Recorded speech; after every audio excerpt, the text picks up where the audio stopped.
How does someone plan to make their content more customer-centric in 2023?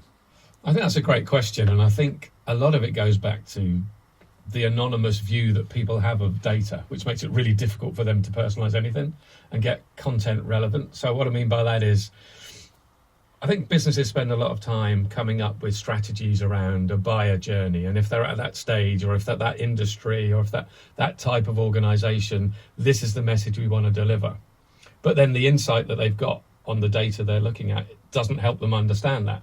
So you build this fantastic piece of creative, and then a company is someone you want to send it to, but you don't know where they are on the buyer journey. You don't know what intent they're showing. You don't know how engaged they are with you.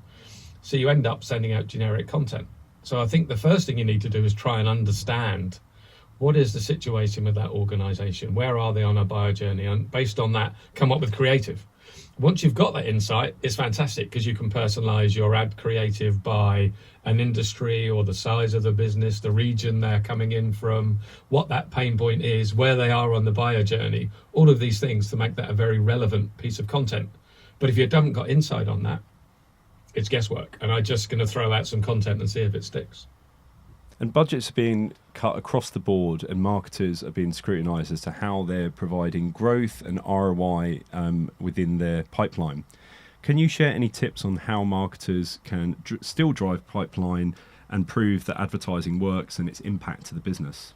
Yeah, I think we all agree that the economic climate has made it difficult for everyone, and we're seeing resources being cut, staff numbers are reducing, and obviously the budgets that you've got to put into these campaigns are less. But that actually makes it much more important than ever to have an account-based approach. If I've got a limited budget, even if it's not reduced, we've all got limited time and budget and resource.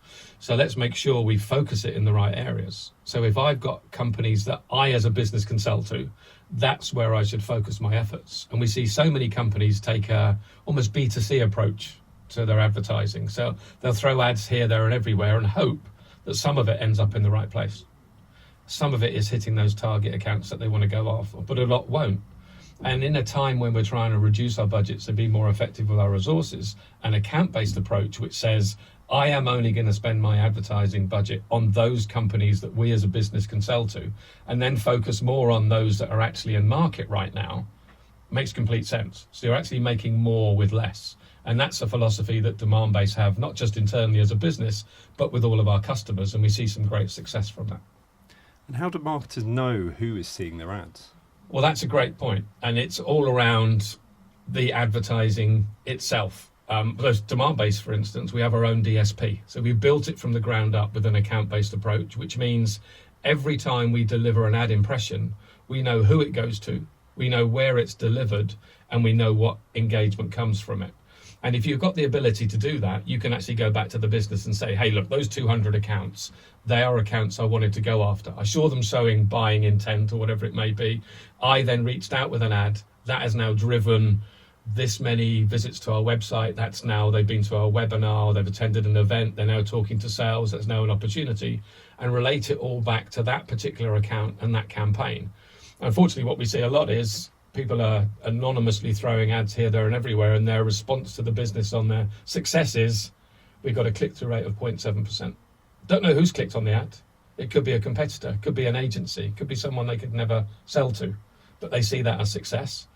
And as we start to understand we've got to be more effective and prove our worth to the business, you need to be able to go back and say, that account there, this is the effect we had on them. And you've talked about the relevant accounts. How do we know that the relevant people within the relevant accounts are seeing those ads?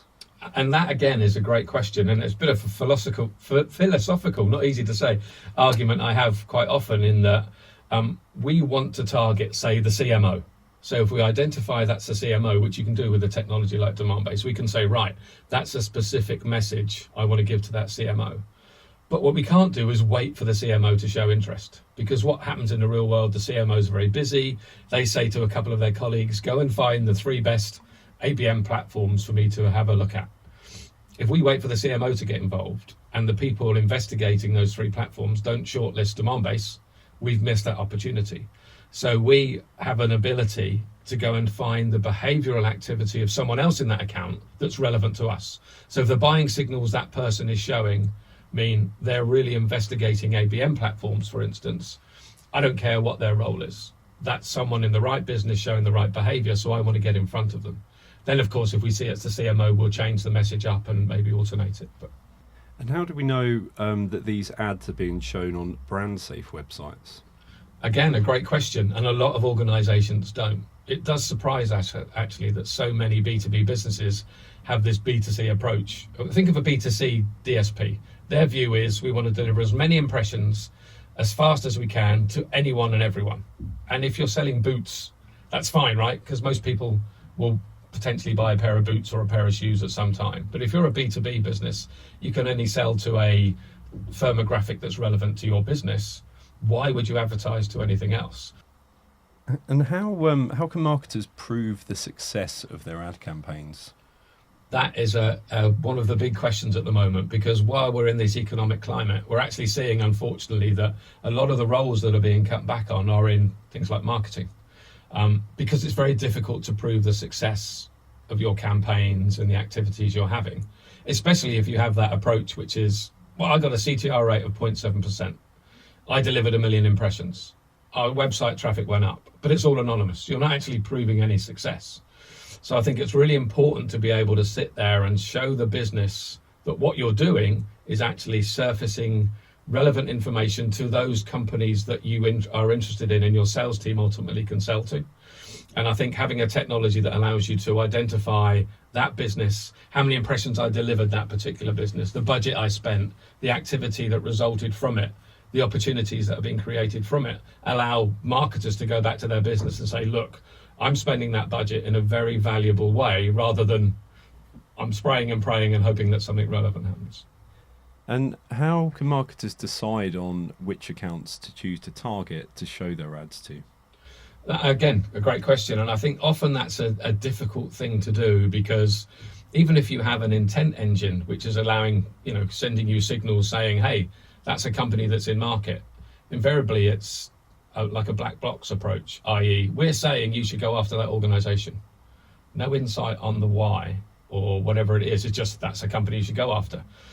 And that actually throws up a whole different problem around intent itself, because you often get salespeople being very cynical with intent signals. Because if I get an intent signal, hey, go after that company, and I contact that company and they're not in market, they're not a good fit for us, I lose confidence in it. The demand-based approach, being very selfish and talking about us as a business, is you're an organization that knows what are the relevant buying signals, what are the relevant types of company. We build out a listening capability purely for your business.